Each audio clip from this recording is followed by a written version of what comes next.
trilha sonora para as nossas aulas. E aí, pessoal? Ufa! Mais uma aula de geografia? Vamos para o nosso último módulo desse livro número 2? Vamos lá, então? Vamos falar um pouquinho das influências de diferentes povos. Então, a gente terminou o módulo 5 ali falando de algumas coisas dos povos tradicionais. E agora a gente vai falar de diferentes povos e as influências deles, das culturas. Por quê que a gente vai falar disso agora?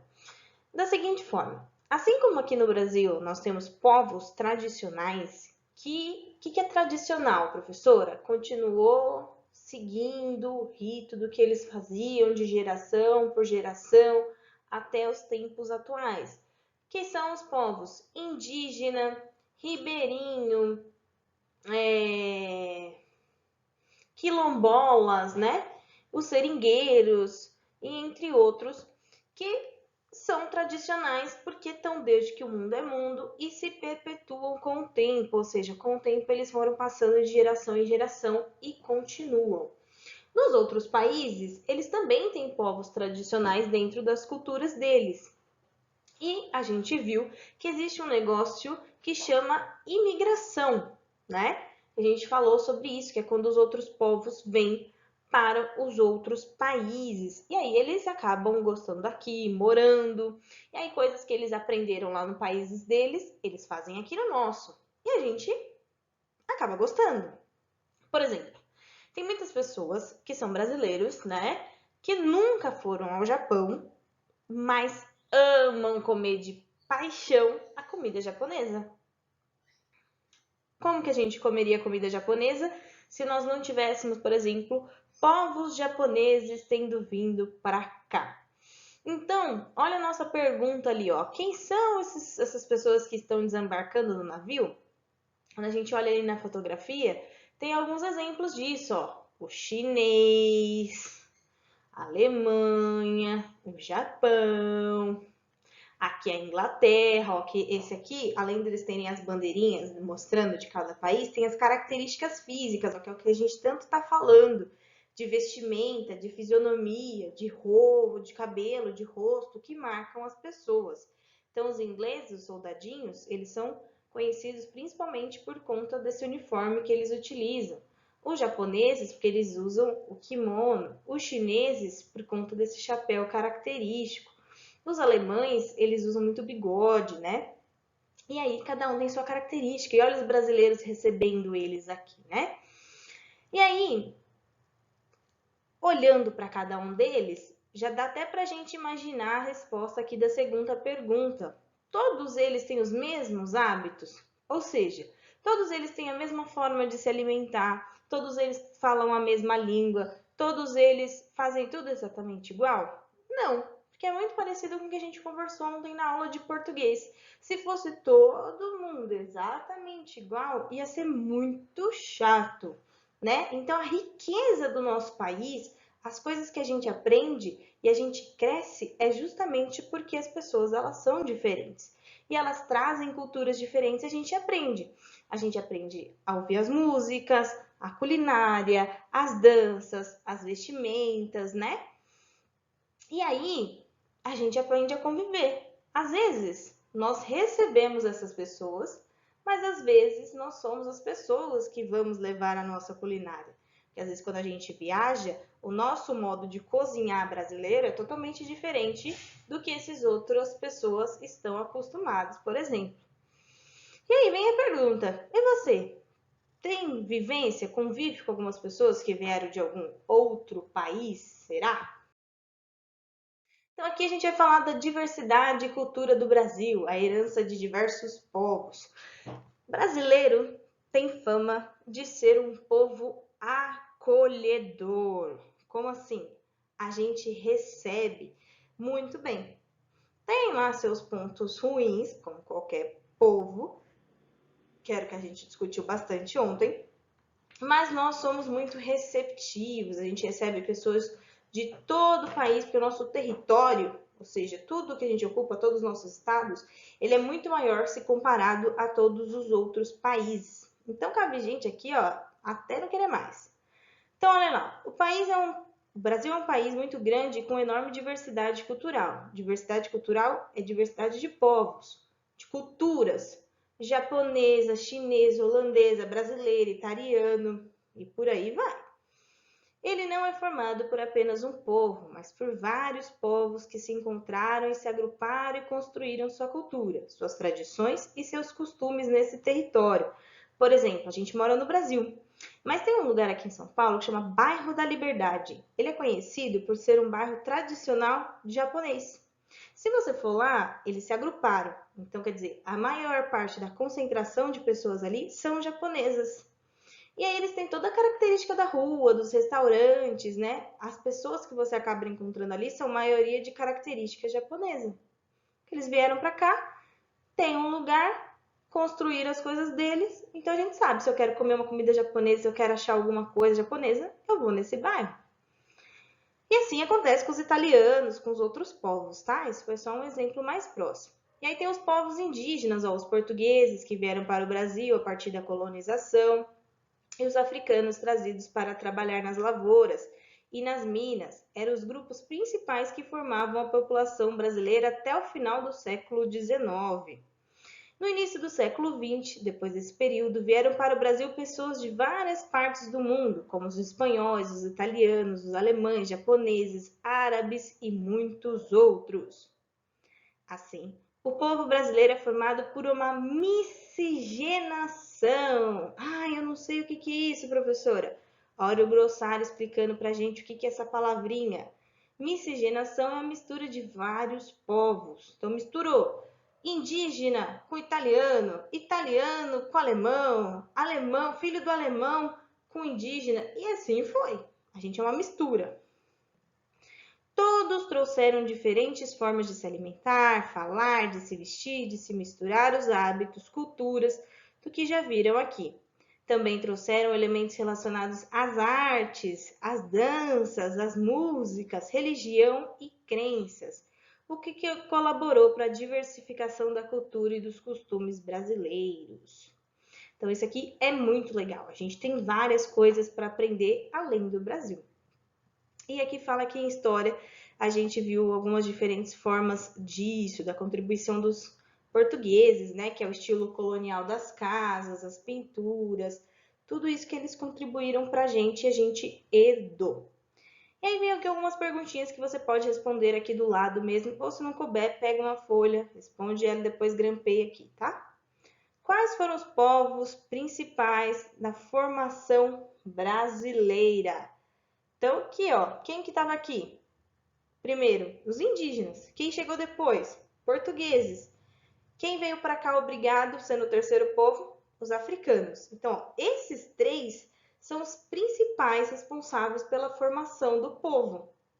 Por isso que no Brasil a gente não tem tantas pessoas muito branquinhas como é lá na Europa. Porque a gente é mistura de tudo. Ó, o indígena, ele tem aquela pele linda do sol. Os negros têm a característica da pele negra, linda também. Misturou com os portugueses. Então a gente é uma mistura só. Esses são os três principais. Aí depois que passou muito tempo, mais de 100 anos, que vieram os outros povos e aí foi misturando tudo. Que outros povos contribuíram para a formação do povo brasileiro? Esses que a gente falou que vem aqui, ó, italiano, espanhol, chinês, japonês, vários outros. Cito uns 2, 3 aqui. E aí vem falando como eles influenciaram no nosso costume. Eles influenciaram a nossa fala, alimentação, cultura, dança, porque a gente foi aprendendo e incrementando. E aí aqui na próxima página vem um faça você mesmo. A gente vai pesquisar sobre as nossas origens. Você vai pesquisar com a sua família, em casa, na internet, ou perguntar de repente pai, mãe, o avô sabe. Se sabe a origem dos seus ancestrais, e vai anotar as respostas aqui para mim. Por exemplo, o que é um ancestral? É alguma coisa que é muito antigo, é no passado, antepassado. Quem já assistiu Mulan vai ver lá o Mushu e ela indo falar com os ancestrais, que são os espíritos antigos. Professora, espírito existe? Não é isso que eu estou falando. Estou falando aqui do ancestral que existiram lá no passado, tá bom? E aí, a gente tem descendentes. Olha só, o que é descendente? Descendente é quando a gente possui uma determinada origem. Aqui, ó, é uma palavra usada para definir o parentesco de uma pessoa de origem ou de uma família. Então, se a gente está falando que o povo brasileiro é formado principalmente por portugueses, negros e indígenas, a gente pode ser que tenha alguma descendência deles. Alguém da nossa família se misturou, se relacionou, e aí então a gente tem uma descendência, a nossa origem, por exemplo, a minha família pertence aos negros. No meu caso, a gente vê, por exemplo, pelo meu sobrenome, ó, Scalambrini. Esse sobrenome, ele é de descendência italiana. Então, os meus descendentes, se fosse eu a preencher ali, seria o italiano. Como que eu sei disso? Porque lembra, eu não falei aqui, ó, que os italianos vieram para cá e eles fizeram moradia aqui, a vida deles aqui? Os meus bisavós vieram para cá nessa leva desse povo aqui, ó. E aí eles foram ficando. Tiveram os meus avós, que tiveram os meus pais, no caso o meu pai, que encontrou a minha mãe e que casou com ela e me teve. Então, da parte do meu pai, tem lá a descendência italiana, que são das famílias dos italianos, e da minha mãe eu tenho dos indígenas, porque o dela é daqui mesmo, ok? Então, você vai perguntar para sua mãe, falando, ou para o pai, ou para alguém que tá aí, falando, ó, de quem nós somos descendentes? Dos negros, dos índios, dos italianos, dos espanhóis? E aí expõe aqui para mim. E aqui na letra B, é descobrir se tem algum costume da sua família que é praticado no dia de hoje que os seus ancestrais, os seus antepassados faziam. É lá, rezar, acender uma vela, fazer uma dança, um ritual, alguma coisa. Se tiver, você escreve aqui para mim que sim, faz. Se não tiver, só põe que não. Aqui na letra C, era para a gente fazer lá na sala, para levar fotos caso você estivesse. Então, esse a gente não vai fazer, ok? E aí a gente vai falar um pouquinho da herança cultura dos africanos negros, adoro esse tema. Então, os povos africanos, a gente sabe que principalmente eles vieram trazidos da África Ocidental. A gente divide ao meio a África, tá? Tem o Oeste, tem o Ocidental e a outra. Então, na parte da Oeste, foi onde foi capturada a maior parte dos negros que foram escravizados pelos portugueses e trazidos para cá, lá no navio negreiro que a gente falou, ó, entre os séculos XVI e os séculos XIX. Foi cerca de 4 milhões de pessoas que foram trazidas da África para trabalhar escravizadas na produção de açúcar, algodão e café, e na mineração e em áreas urbanas. É muita gente. Lembrando, eles foram obrigados. Eles não tentaram lutar para resistir? Tentaram.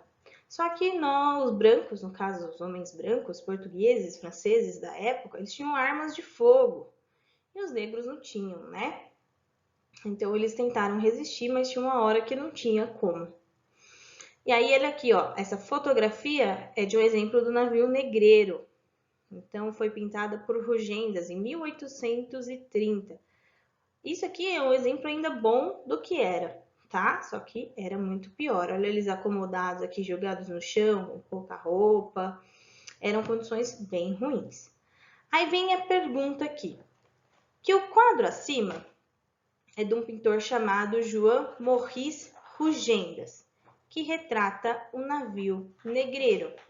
Cite exemplos de situação de maus tratos. Então, como que eram aqui, eles eram maltratados. Então, cita exemplo para mim, por exemplo, não tinha alimentação correta, não tinha lugar para dormir, roupa, alimentação. Isso era maus tratos.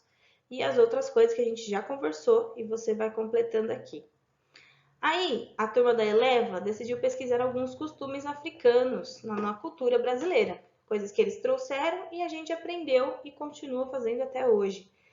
Eles viram que o negro africano contribuiu para o desenvolvimento econômico, cultural do Brasil e trouxe consigo novas técnicas de trabalho. Por que novas técnicas, Pro? Porque o negro já era acostumado a trabalhar na terra dele, só que ele trabalhava para a vida própria dele. Não tem a cultura de subsistência, que é quando as pessoas plantam ou pescam, os ribeirinhos, por exemplo, eles pescam para eles sobreviverem? Os negros faziam a mesma coisa, plantavam também. Então, eles tinham as técnicas deles. E quando eles vieram para cá, eles acabaram ensinando, né? Então, a gente herdou isso. Eles trouxeram músicas, práticas religiosas, a gente falou dos dreads, né? Também ontem, que fala disso. As formas de se alimentar e vestir, que a gente vê aquelas mulheres de turbante maravilhosas, os formatos do cabelo Rastafari. Tem várias coisas que eles contribuíram. E tornaram-se, junto com os indígenas e brancos, o povo europeu parte inseparável do nosso povo. Aí vem aqui, número 1. Veja as imagens abaixo. O que a turma da Eleva descobriu da influência africana em nossos costumes? Aqui seria em dupla, mas você vai fazer aí na sua casa sozinho mesmo para mim, ó. Crie legenda para as imagens e enumere a influência observada. Então, aqui, ó. Número 1. Luta ou dança? Culinária. Número 2. Vestimentas. E música. Ah, pronto, Torugo e Luquinha estão cozinhando aqui. Então, a culinária? Isso, aí aqui no parênteses você põe o número 2 e cria uma legenda para eles. Número 3, vestimenta. Olha, eu percebi que elas mudaram de roupa, então essa é a roupa delas? E aí a gente vai colocando os números. Então, luta, dança. Quem luta e dança? Põe os números nos quadrinhos e cria as legendas. Bem, a letra maiúscula. E aí vem aqui, ó, um dos aspectos culturais marcantes do povo africano negro no Brasil são as suas crenças e religiões. Por causa do regime de escravidão que viveram durante séculos, suas crenças eram escondidas. Para fugir da proibição de seus costumes, eles relacionaram suas divindades ao nome dos santos cristãos. Por exemplo, Iemanjá, considerada a rainha das águas do mar, foi relacionada a Nossa Senhora dos Navegantes, uma santa católica. Vamos conhecer mais sobre as crenças dos povos africanos? Adoro esse tema. Olha só, então eles compararam. Se eles falavam que eles tinham lá a religião deles, eles eram castigados e até mortos. Então, o que eles fizeram? Como o catolicismo reinava na época, então tinha lá a Nossa Senhora. A Nossa Senhora foi encontrada, tem a história real da Nossa Senhora, que ela foi encontrada dentro das águas do mar por um pescador. E aí, os negros, eles cultuavam o mar e os deuses da água, que era uma mulher. Então a Nossa Senhora a gente pode chamar de Iemanjá. Então eles fizeram a correspondência, ó. Os mesmos santinhos que tem lá na Igreja Católica, eles existem na religião africana, só que eles recebem os outros nomes, que são os orixás. E aí tem vários nomes para eles, né? Aí olha a menina vestida aqui ó, em homenagem à Nossa Senhora, na Santa, né? Na Rio Grande do Sul. E aqui é uma mulher fazendo uma reverência a Iemanjá na praia. Tem gente que tem várias superstições e mesmo das mais diversas religiões, quando chega o ano novo, vai para a praia fazer oferenda para Iemanjá. Polui tudo na praia, né? Mas faz lá a oferenda deles, ok? E aí a gente tem também a herança da cultura dos povos indígenas, que são coisas que a gente faz. Então isso aqui, ó, que eu falei de ir lá no primeiro do ano, a virada do ano e jogar as coisas no mar, é uma herança da cultura africana, que a gente acredita que tem o Deus no mar que vai levar as coisas ruins daquele ano que passou e vai trazer coisas boas para o ano que está vindo. Então, assim, mesmo quem não é da religião africana, faz, a maioria. Há quem não faça, tá? Tô dando um exemplo, pela maioria. Mas, quer dizer, nós herdamos esse hábito e fazemos até hoje. Dos indígenas, foram os primeiros a habitar nosso continente. Há no Brasil mais de 250 povos indígenas, cada um com a sua cultura, a sua tradição, a sua língua. Isso não significa que hoje eles tenham apenas hábitos indígenas. À medida que alguns desses grupos tiveram contato com outros povos, passaram a trocar conhecimentos e experiências, né? Foi tendo contato com o homem branco.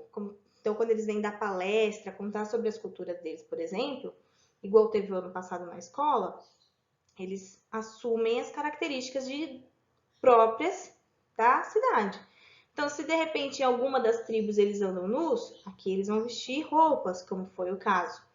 A gente está vendo bastante discussão disso, né? Porque eles têm terras preservadas para eles poderem manter a cultura. Afinal de contas, Os índios fazem parte de toda a nossa história e as pessoas ainda assim estão querendo destruir.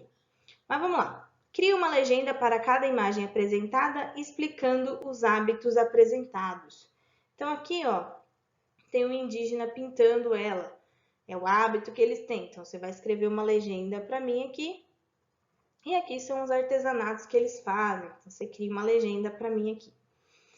Legenda bonita, tá? Eu dou a dica da palavra, não significa que é essa palavra que você tem que escrever. Você precisa fazer a legenda bonitona para mim. Por fim, aqui na letra B, pergunta assim: vocês se identificam com algum dos hábitos demonstrados nas imagens? Quais? Alguém aqui faz algum tipo de pintura indígena? Ou alguém aqui usa algum colar, algum enfeite, alguma coisa? Os meninos usam às vezes correntinha, né? E isso serve porque é uma das heranças indígenas, mesmo que não seja de artesanato. Me explica aqui, bonitinho, letra maiúscula, caprichado. Então, por hoje é só isso. Faz lá, caprichado. Terminou, manda as fotos para mim. Pouquinha coisa, bastante texto. E aí, na aula da semana que vem, a gente finaliza o módulo. Tá ok? Então, um beijo. Tô esperando vocês. Até mais.